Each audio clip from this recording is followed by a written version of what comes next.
சகரியா 3ஆம் அதிகாரம். அவர் பிரதான ஆசாரியனாகிய யோசுவாவை எனக்கு காண்பித்தார். அவன் கர்த்தருடைய தூதனுக்கு முன்பாக நின்றான். சாத்தான் அவனுக்கு விரோதம் செய்ய அவன் வலது பக்கத்திலே நின்றான். அப்பொழுது கர்த்தர் சாத்தானை நோக்கி, கர்த்தர் உன்னை கடிந்து கொள்வாராக. சாத்தானே, எருசலேமை தெரிந்து கொண்ட கர்த்தர் உன்னை கடிந்து கொள்வாராக. இவன் அக்கினியினின்று தப்புவிக்கப்பட்ட கொள்ளி அல்லவா என்றார். யோசுவாவோவெனில் அழுக்கு வஸ்திரம் தரித்தவனாய் தூதனுக்கு முன்பாக நின்றிருந்தான். அவர் தமக்கு முன்பாக நிற்கிறவர்களை நோக்கி, இவன் மேல் இருக்கிற அழுக்கு வஸ்திரங்களை களைந்து போடுங்கள் என்றார். பின்பு அவனை நோக்கி, பார், நான் உன் அக்கிரமத்தை உன்னிலிருந்து நீங்கச் செய்து உனக்கு சிறந்த வஸ்திரங்களை தரிப்பித்தேன் என்றார். அவன் சிரசின் மேல் சுத்தமான பாகையை வைப்பார்களாக என்றார். அப்பொழுது சுத்தமான பாகையை அவன் சிரசின் மேல் வைத்து அவனுக்கு வஸ்திரங்களை தரிப்பித்தார்கள். கர்த்தருடைய தூதன் அங்கே நின்றார். கர்த்தருடைய தூதன் யோசுவாவுக்கு சாட்சியாக, சேனைகளின் கர்த்தர் உரைக்கிறது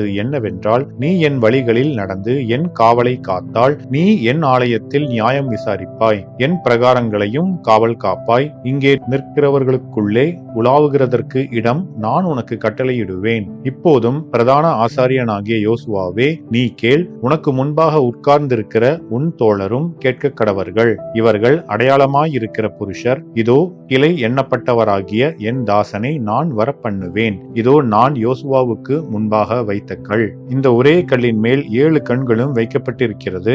இதோ நான் அதன் சித்திர வேலையை நிறைவேற்றி இந்த தேசத்தில் அக்கிரமத்தை ஒரே நாளிலே நீக்கி போடுவேன் என்று சேனைகளின் கர்த்தர் சொல்லுகிறார். அந்நாளிலே நீங்கள் ஒருவரை ஒருவர் திராட்சை செடியின் கீழும் அத்திமரத்தின் கீழும் வரவழைப்பீர்கள் என்று சேனைகளின் கர்த்தர் சொல்லுகிறார் என்றார் என்பதே. ஆமென்.